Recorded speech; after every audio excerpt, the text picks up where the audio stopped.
भगवान बुद्ध के चरणों में मेरा नमन है। उनके साथ ही मंचासीन जितने भी महानुभाव हैं, विद्वान हैं, उनके चरणों में भी मेरा नमन है। मुझे परसों नरसों जब कमला दीदी का, संगीता का फोन आया कि आपको आना है दीदी, आप आ सकते हैं क्या, यहाँ कुछ बोलना है। मैंने कहा ये मेरे लिए खुशकिस्मती होगी कि मुझे बाबा साहब के परिनिर्वाण दिवस के दिन बोलने के लिए 50 कार्यक्रम होंगे तो मैं छोड़ दूंगी, लेकिन मेरे बाबा साहब का जो भी कार्यक्रम होगा मैं सबसे पहले। मुझे बहुत खुशी है कि इस सभा में मेरी मात्र शक्तियां ज्यादा हैं। इस पूरे सारणी, पाठाखेड़ा, शोभापुर में, बगदोना में हमारे समाज के SC ST OBC के कम से कम यहाँ पर 20,000 पब्लिक तो होगी, लेकिन आज हमारे बाबा साहब के कार्यक्रम के लिए जब हमने उनको बुलाया है तो यहाँ पर संख्या जितना मैं सोच रही थी उतनी नहीं है, लेकिन मेरी मात्र शक्तियाँ अपना सारा काम छोड़कर यहाँ पर जो हैं उनके चरणों में भी मेरा नाम है। मैं आपको मेरे बाबा साहब की जो, मेरे बाबा साहब ने हम पर जो, महिलाओं पर जो उपकार किया है, हम अपने चमड़ी के जूते यदि उनको बना के पहनाते तो भी हम उनको कभी उनका उपकार चुका ही नहीं सकते। मैं आप लोगों को मैं आपको ये बताऊंगी कि आज छोटा सा उदाहरण, आज जो इतने विद्वान लोगों के बीच में मुझे बिठाया गया है तो ये केवल और केवल मेरे बाबा साहब की देन है कि मैं बाबा साहब की केवल एक बात को मैंने दिमाग में रखा था बचपन से, शिक्षित बनो,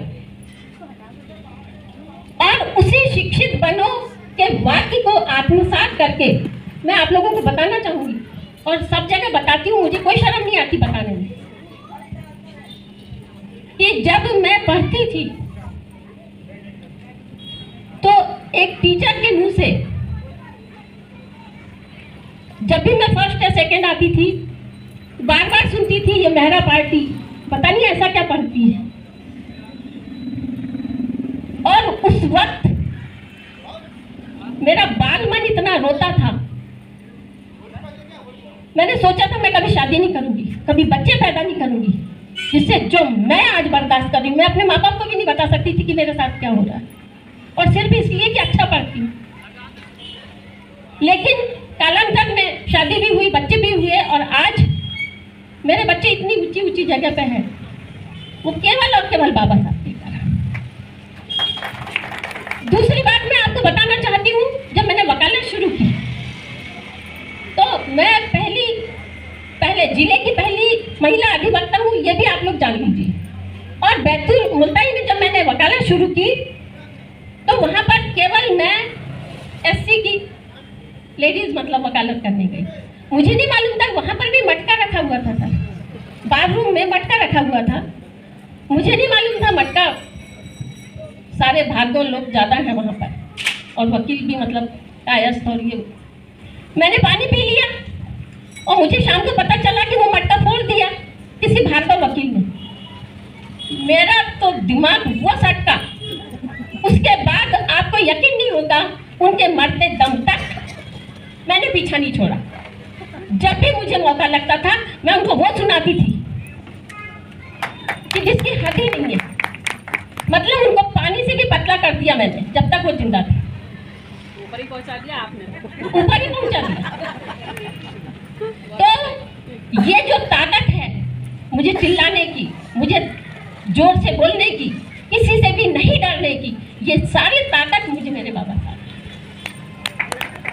और एक बात मैं आपको और बताना चाहती हूँ कि हमारे बाबा साहब ने जो संविधान बनाया है, जिसके तहत हमको समता, स्वतंत्रता, सारे अधिकार दिए, 8-10 अधिकार, कहीं भी भी बसने का, कहीं भी कमाने का, अपनी रोटी कमाने का, स्वतंत्रता का, समानता का, कोई हमसे ऊंच नीच का भेदभाव नहीं कर सकता। सारे अधिकार हमको संविधान में दिए हैं। उस संविधान को बदलने की तैयारी हो चुकी है और यदि हम चुपचाप बैठे तो हम ये जो 85% है इनको फिर से गुलाम बनाने के लिए मनुवादी संविधान तैयार हो गया है।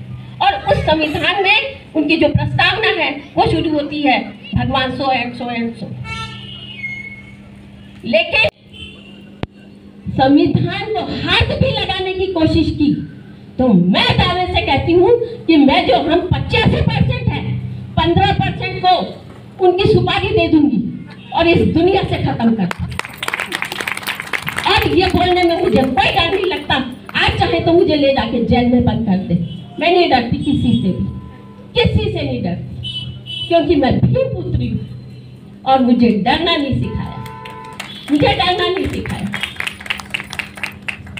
तो ये जो मुझे कहा गया था कि मैं महिलाओं के लिए बोलूं जो भी, तो इसीलिए मैंने सरल भाषा में आप लोगों को ये बताई बात कि हमको संविधान में इतने अधिकार हैं कि जिसकी कोई हद ही नहीं है। एक बात मैं और बोलना चाहती हूँ महिलाओं की बात से हटके। ये सुनना पड़ता है कि महारों ने या महरों ने बाबा साहब को किडनैप कर लिया और मुझे भी ऐसा लगता है कि शायद उनकी बात सच है। बाबा साहब केवल हम महरों के या मराठों के नहीं हैं। बाबा साहब SC ST OBC माइनॉरिटी सभी के लिए हैं।